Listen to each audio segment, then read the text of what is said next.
for most of the state is an indication that COVID case and hospitalization numbers in Idaho are headed the right direction. However, hospitals are generally working in contingency operations, which means that they remain stressed with an unusually high number of patients. As a result, the state will continue to provide and arrange resources, including healthcare personnel via FEMA and existing federal contracts until the situation further stabilizes. It will be some time before healthcare systems return to full normal operations. It will also take time for the healthcare systems to work through the many delayed surgeries and other medical treatments. I want to provide a word of caution. We see that in some parts of the country, including states close by, COVID cases have started to climb again, which means it is important that we all continue to do our part to help out North Idaho to come out of crisis standards of care and to keep the rest of the state out of crisis standards of care. I strongly encourage everyone to choose to get vaccinated. It is not too late to start. And I encourage everyone who is already vaccinated and eligible to get a booster shot. Finally, on this Thanksgiving week, I want to express my appreciation and gratitude to all the healthcare and public health workers in Idaho, including those who are helping out temporarily as part of our federal contracts. I also want to express my gratitude to the men and women of the Idaho National Guard who have been providing staffing support during crisis standards of care activation. To all of you, thank you for what you have done and continue to do to make sure that everyone in Idaho can receive the healthcare that they need. And with that, I will hand it over to Dr. Souza. Okay, thanks, Director Jepson. And thanks to everybody in the media for being with us today. I wanted to make comments around 4 areas. First, explaining why we communicated that we were no longer operating in crisis. Second, I'd like to talk a little bit about how we're thinking about the near-term future. Third, what things we're doing to support our people and to support patient care. And then I also have a few words of gratitude I'd really love to share. In terms of why we communicated that we are no longer in a crisis position, I'll enumerate a few of the facts that drove that. All of our surge units have now been closed. That means special units that we opened up in order to manage critically ill COVID patients. Those have all been closed. We actually have capacity in our intensive care units. We are still having to do some load leveling from site to site, but we've got capacity. We've been able to resume some of our non-emergent surgery, and we've been ramping that up. Staff that was redeployed from their home unit to the bedside on a med-surg unit or in the intensive care units, they've been redeployed back to their home units. We are starting to accommodate and actually encourage our staff to take much needed time away. Our staffing ratios are back to normal. Our supplies are stable. And then on our collaborative calls across the state with other providers, we're not seeing the need for real-time load leveling site to site in this part of the state. So those are the reasons why we communicated that we were no longer in a crisis position. In terms of how we're thinking about the near-term future, I want to share that we are not sharing a mission accomplished message. We don't believe this will be our last surge of COVID. We hope it's the worst one. I think all you need to do is look to North Idaho to have insight into how volatile the situation remains. Or you could look at what's coming out of Western Europe, the Eastern Seaboard, or now some of these hot spots like Michigan with early influenza outbreaks. To be clear, we're still in a contingency position. We are very busy. Today, 21% of our adult hospitalizations in our healthcare system are COVID. So 1/5 of our adult admissions with one diagnosis. And in the intensive care unit, it's more acute. It's 40%. So it's not mission accomplished. Instead, this is a moment, we think, where we can collect ourselves, reflect on the innovations that we implemented, the things that we've learned, and pivot looking forward to how we're going to stop history from repeating itself by making wise decisions.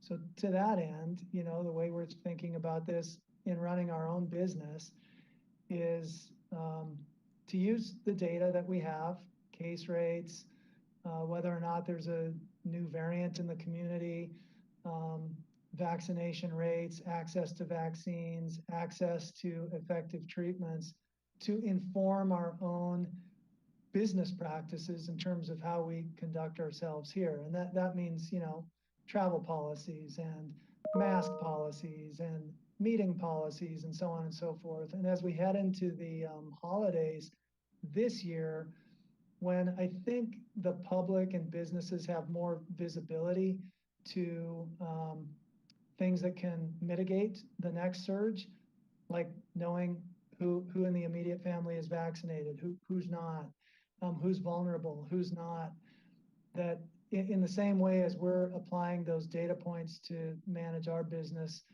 we're hoping that businesses and the public do the same. Jump into our people and our patients. We're pulling out the stops to the degree we can to support our people, some of whom have been through a lot, some of whom, frankly, have experienced trauma. Right? They've seen a lot, they've managed a lot, they've managed a lot of suffering and dying.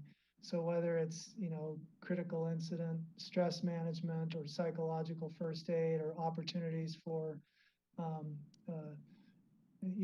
open forums to just call in, peer-to-peer opportunities, we want to do all of that. And we also think it's important that we mark this moment in time where we honor what was done, reflect on what we learned, and then use that to, again, pivot to the future and avoid repeating the past. For our patients, we have a lot of backlogged care. I think the place it's easiest to quantify that is probably in the surgical realm. We have about 7,000 to 8,000 cases that were not scheduled or delayed due to this surge, and the need to redeploy those teams and that staff to meet the needs of acutely ill and critically ill COVID patients. For a sense of scale, we do around 50,000 surgical cases a year in our healthcare system. So you do the math, you know that we've got a 15 to 20% backlog. Working through that is going to be a logistical challenge that's going to play forward into our near-term future. If we ran our operating rooms at 120%, right? We staffed them up. We ran them on weekends. We ran them longer into the days and evenings. Even if we did that, we're going to need, right, additional staffing, travelers, and whatnot. And it would take us about 6 months to work through that backlog. Today, we are open again to, we're starting to move through total joints and spine surgeries. All cancer surgery in our system is live again. And other surgical procedures.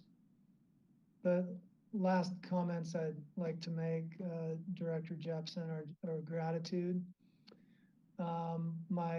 First, I'd like to express gratitude for the other healthcare systems in Idaho, St. Alphonsus, Kootenai, Eastern Idaho Regional Medical Center, Portneuf, all the critical access hospitals, and our partners at the state. I'd like to note that we managed through this period of crisis standards thus far in our portion of the state without having to make a this for that care decision. Meaning we didn't have to say there's one ventilator and 2 patients and make that allocation decision or a deallocation decision. We didn't have to do that. And not discounting a component of luck in that, I think the real thanks should go to the healthcare providers in the state who innovated and collaborated and applied an incredible amount of ingenuity in terms of where we take care of patients, who we take care of them with, and how we take care of them, so that at the end of the day, we all went with a little bit less together so that we didn't have to make a decision like that. So thanks to them. I also want to thank, well, I'm going to say I'm thankful for the thousands of patients whose lives our healthcare delivery systems have saved. I know we all look at the death statistics and we focus on that, but thousands and thousands were saved through the efforts of healthcare workers. And then that's my last gratitude is to the doctors, nurses, therapists, and literally everyone who is behind them and supporting them in their work.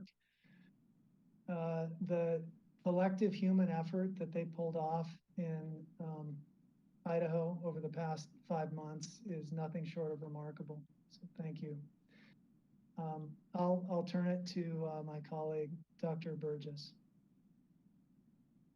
Thank you so much, Dr. Sousa. Very well said. And I would like to, echo many of your comments, and also our hearts go out to North Idaho, where they're still really struggling, and also other parts of our country, as you mentioned, and in Europe as well. I just want to point out how dramatic crisis standards of care has been, even though we didn't have to get into the situation that Dr. Sousa described, where we truly had to ration care. We definitely were providing care in non-traditional areas, much as they still are in North Idaho. And we had to bring in people from outpatient clinics to come in and help in the hospital. And we had to have our nurse-patient ratios were different, taking care of sicker patients on the floor that used to be in the ICU. And all of that, has been pretty remarkable for all of us. And again, very stressful to all of the healthcare workers and to the patients as well. We also know we have a backlog of patients that maybe should have been getting care, but have been maybe frightened or delaying care because they didn't want to go into an environment where they knew that there were a lot of COVID patients. So we know even mammograms and colonoscopies and a lot of preventive care that normally happens there's a little bit of a backlog of that. And once that resumes, we'll discover people that need surgeries for, things that are discovered when they resume their preventive care. So we're preparing for that as well. I do want to also mention, with the holidays approaching, again, to reiterate the things that people can do to help keep us out of crisis standards of care. And the most dramatic thing is the vaccination. We know for a fact that these vaccines are safe, and we know that they keep people from being seriously ill, being in the hospital, and dying from COVID. There's just no doubt about that. It's a scientifically proven fact. And if you've been waiting and you think maybe it's too late, it's not too late to get vaccinated.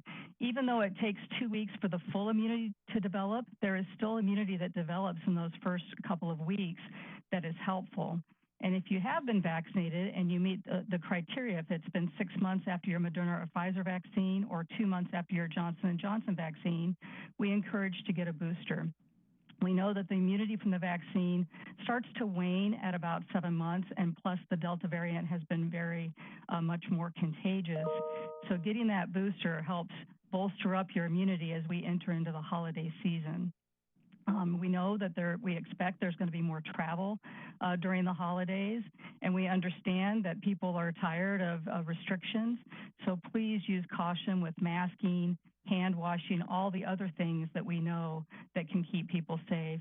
And monitor your gatherings and try to make sure that they are appropriately distanced, or at least that folks are vaccinated and that you yourself are vaccinated, so that we can stay out of crisis standards of care and not go right back into them. I think we all remember that little window of excitement back in July, right before the Delta variant came, when we had that time frame when we said that vaccinated people didn't have to wear a mask in the grocery store.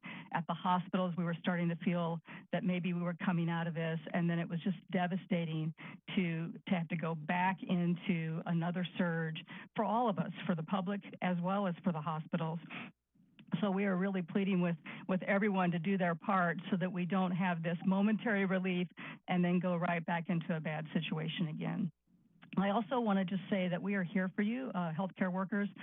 We are tired and we have been through a lot, but we also are here to take care of non-COVID things as well. And we don't want anyone to delay care because they're afraid that the hospital is not able to take care of them, or because there's an infection risk. We have become incredibly good at screening, masking, all of the prevention things that we are doing to keep our hospitals and clinics safe. And we are definitely here for you, and we do not want you to delay your care. It's heartbreaking to us if somebody had something that they could have been prevented and they didn't come in for a heart problem or any number of things. So that's my other plea. And I would like to echo Dr. Seuss's gratefulness for the cooperation with the health system. It's been unprecedented. We are on calls all the time where we are switching patients back and forth based on who has a bed available. And it's just been so heartwarming across the entire state that, as he said, we've been able to avoid rationing care because we've been able to move somebody from one area to another and make sure that they got what they needed. And then I guess the last thing I'd like to mention is contingency care means that we are still under some stress. So we still have quite a few traveling staff helping us out, as well as the FEMA and National Guard that was mentioned. And we are not quite back to normal, but we are certainly better off than we were during the crisis standards of care time frame. And we certainly hope to continue to improve and someday perhaps be back to normal and maybe even not be wearing a mask. That would be really exciting. Our test positivity rate is one of the things that we look at for that, as well as our cases per 100,000. We, at the peak of this surge, we were seeing about 25% of our COVID tests positive, which is quite high. We know if they're below 5%, we start to feel like maybe we're out of the woods as far as being a rapid spread. We're right around 9% right now. But as Dr. Seuss has said, we're seeing in Michigan bumping back up to 16%. So that's one of the many measures that we look at to decide when we can start relaxing some of our precautions around masking, visitation, and those types of things. So with that, I think I'll turn it over to questions. Thank you very much. I'll now take questions from media participants. Please raise your hand in WebEx or type your question into the chat area. When I say your name, please unmute yourself and announce your name and media outlet before asking your question. And please remember to clear your hand when you are done. First hand I see up is Audrey Dutton. Hi, Audrey Dutton from the Idaho Capital Sun. This question is for Dr. Souza. Last week I asked the director, if he was able to kind of tell us what the longer term effects are going to be of having to postpone these surgeries and things like that. And just in general, what are the long-term kind of effects that you foresee of what we've gone through over the past 2 years in terms of healthcare delivery and the kinds of things that you're expecting to see? Okay, yeah, thank you, Audrey, for that question. It's really worrisome is the short story. We expect to see a surge in suboptimally managed chronic disease. We talked about that earlier in the summer when I think all the health systems in the state were experiencing this somewhat unusual multi-diagnosis increase in hospital admissions. And our internal data showed us that a significant amount of that, not all of it, but a significant amount of it was acute exacerbations of chronic disorders. So we expect there to be some of that. Some of that may also be related to unmet surgical demands. We also expect, well, let me say it this way. This doesn't have to happen.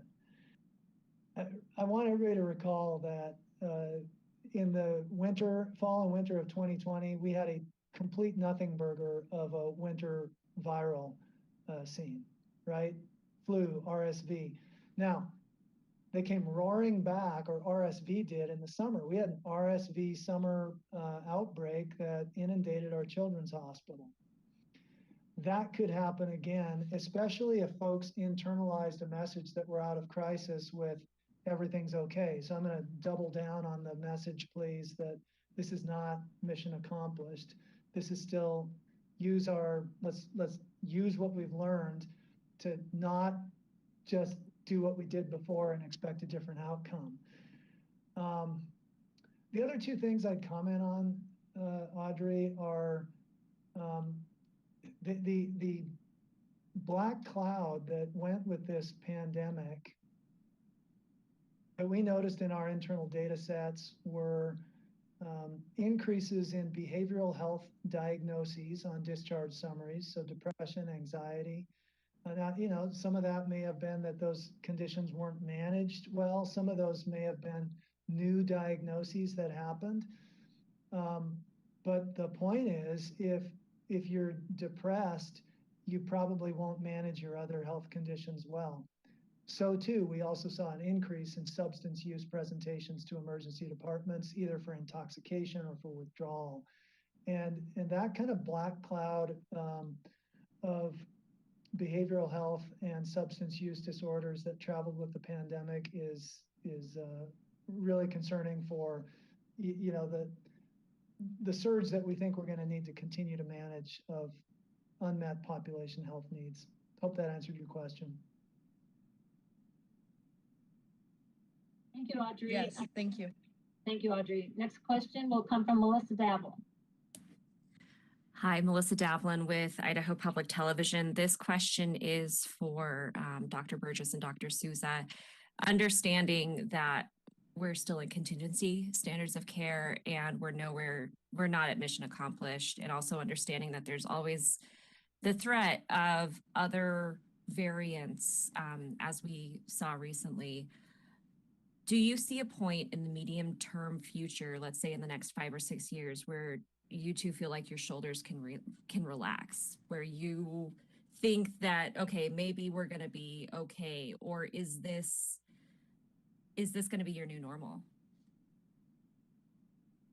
Thanks, Melissa. I'm going to have Dr. Burgess start with the response and then send it over to Dr. Souza. Yeah, I think you might predict that I would say if we could get our vaccination rates up, if we had gotten our vaccination rates up, we wouldn't be where we are today. If we had had a significant number of our population vaccinated before the Delta variant arrived, we probably wouldn't have seen the degree of surge that we saw, you know, and so, but we can't fix that, but we can go moving forward. And we have the technology to adapt vaccines as we see variants develop.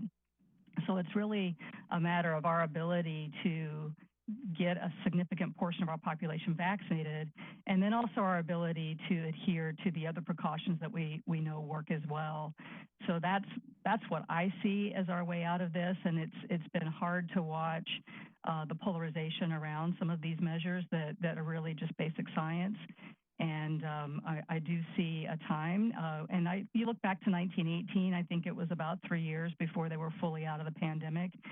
So I had hoped we would beat that with our technology, but I think there is a light at the end of the tunnel. I don't yet know exactly when that is, but I do think we'll get there. I'll just double down on what Dr. Burgess said about vaccination, and then I'll admit that probably 6 months ago, I threw away my crystal ball when asked that question about, you know, predicting, especially that far into the future. Oh my gosh, I just don't know. I think I'll say that we are all starting to think about what it might look like to manage endemic COVID. Not epidemic and pandemic, but endemic, where it's part of what we manage, whether it's seasonal or year round. I think we're all starting to wrap our heads around that, and emphasizing a point Dr. Burgess also just made, we're telling ourselves that the way we'll do that is, you know, use the science and use what we know works. There might be times a year where we're more cautious, times a year where we let up. Sure, and I guess to put a finer point on it, are you optimistic that people are going to start paying attention to the science now that we are past Delta, this particular Delta surge? Dr. Burgess. Yeah, it's hard to say what will help people appreciate and feel comfortable with the science. I was just looking at, someone had reminded me of some statistics about how many deaths we've had in the country from COVID. And when 9/11 happened, we lost over 2,000 people in one day. We're losing about that many every 2 or 3 days to COVID. But we're not experiencing the same outrage that we experienced for a variety of reasons. But I think people hopefully will start to really see the actual impact of this, not only on the healthcare systems, but on our population. I know it's probably hard to find somebody that hasn't been touched by this, either in their own family or in their extended family. And we just need folks to understand that we are now dealing with a preventable illness, or at least preventable to be in the hospital and die from it. And that's my hope, that people will continue to recognize that and take the measures that they need to take. Thank you.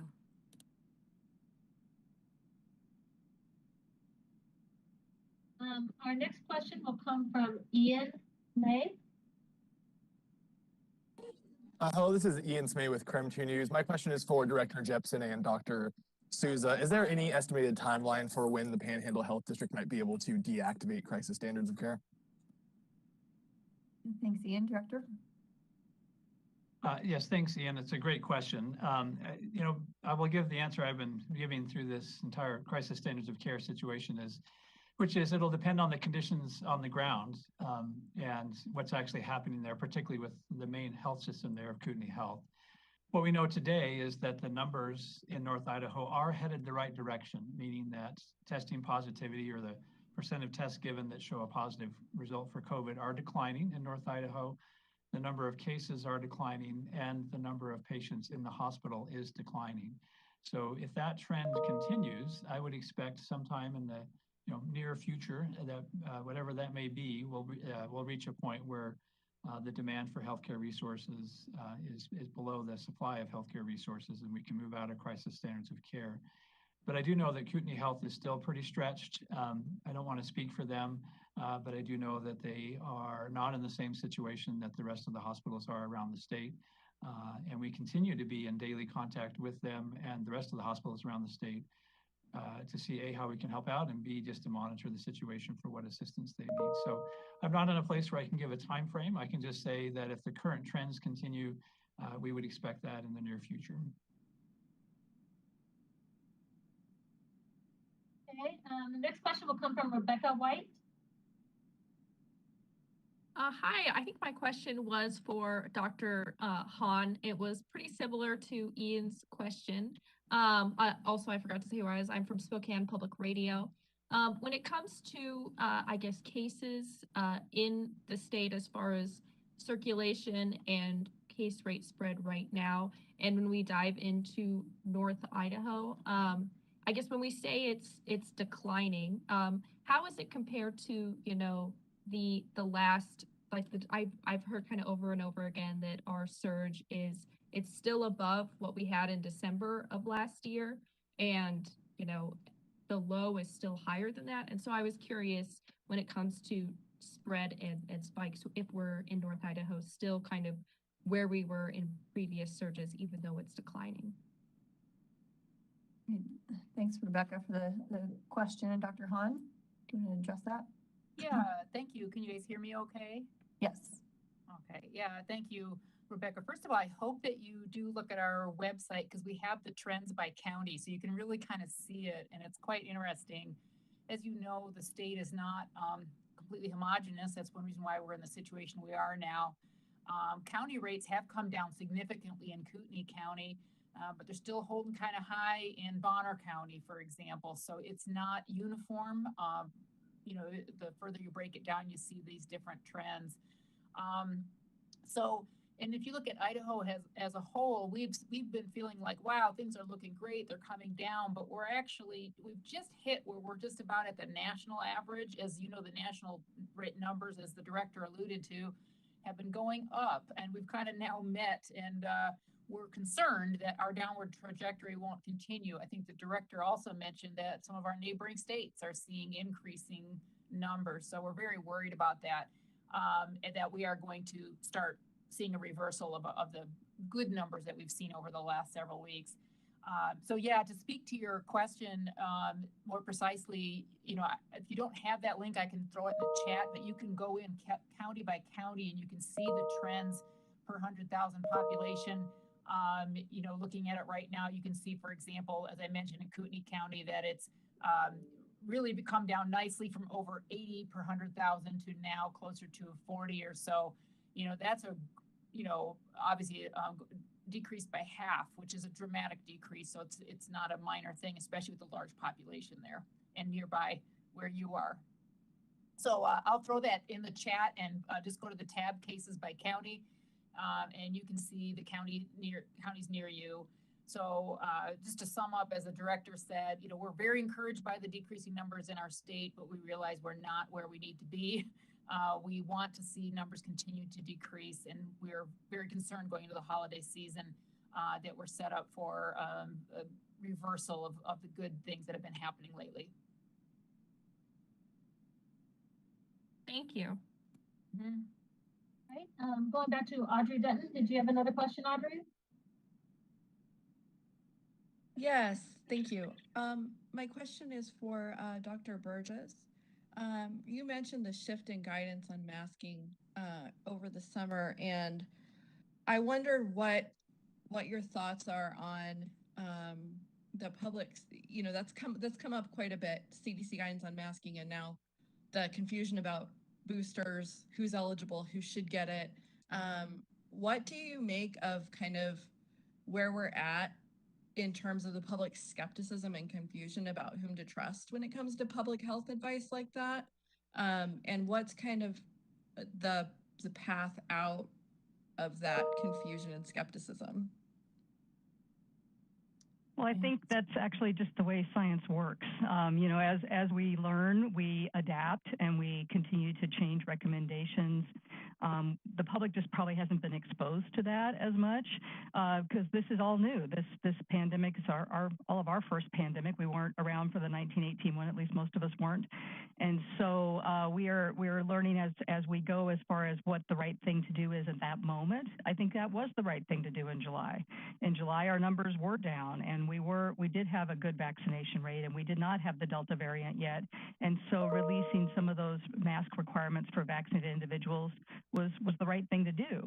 But then as the data changed, just like any good scientist, we had to change our approach to match that data. And I think that's where the public needs to kind of become comfortable that recommendations change on purpose. Just like this reminds me so much of HIV. When I was in medical school, HIV was just coming out and we were learning about HIV and we were having to adapt. At first, we were so much protection when we were with an HIV patient because we were so concerned about transmission. And then later we realized that it wasn't as easily transmitted as we thought. So there's lots of examples of other disease processes and other scientific discoveries that you learn as you go, and you continue to adapt as you catch up to what's going on. But I don't think it was wrong at all to relax those restrictions at that moment in time. But we are in a different place now, and we have the Delta variant among us. Even though if you're vaccinated, we do know that you can still be susceptible to it, just you would not get seriously ill and be very unlikely to go to the hospital or die. But it would still be better to wear your mask and not get that when you're in a situation where you're around crowds of people, especially that you don't know the vaccination status of. So I think hopefully the public will start to continue to learn and read about how the scientific process works and how we've dealt with other diseases as we're learning more about them, and understand that this is perfectly normal to continue to adapt recommendations as we go. Thank you. Melissa Davlin, do you have another question? I do. This is, I think, for Dr. Souza. I was wondering if you could give us an update on the delay of the vaccine requirement for St. Luke's employees. Is there a new deadline? Has that delay been lifted? Yes, now that we are moving out of crisis, we will begin implementing both our influenza vaccine requirement and our COVID vaccine requirement. So, you know, today we have almost 17,000 employees, and we have a fraction of a percent, it's 0.6% that are non-compliant, meaning they either have not gotten a vaccine or have not been granted an exemption. So pretty small number, but we're moving forward with implementing that now. Thank you. And so just to make sure that I have this accurate, that deadline is basically now, then you're moving forward. We are beginning, the deadline isn't now, but we are beginning the communication with staff who are non-compliant, that you're non-compliant and we need you to comply. And the period of time within which they're going to have to, you know, take an action is on the order of a couple of weeks.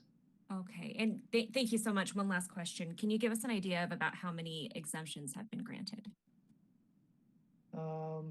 It's ballpark around 8%, 9%.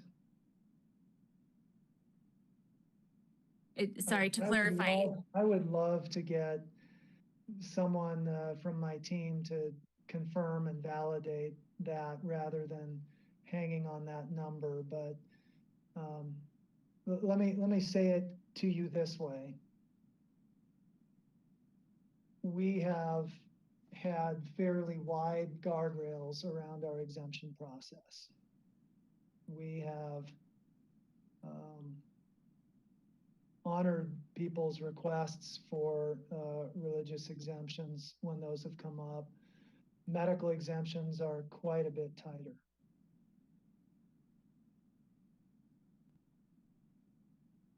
I just want to ask one more clarifying question. I'm so sorry.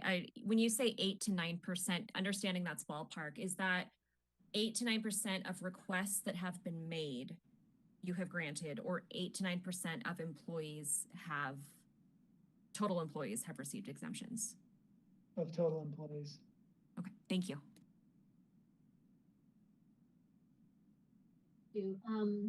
Rebecca White, do you have another question? I do not. Sorry, I need to figure out how to unraise my hand. Okay, thanks. So I do not see any more questions. Give you a second here if anyone wants to raise their hand or ask a question. Okay, still not seeing any. So seeing that we don't have any more questions, we're going to wrap up for today. We'll plan another media briefing next week on Tuesday, November 30th at 2:30 p.m. Thanks everyone for joining us today, and we wish you all a safe and happy Thanksgiving.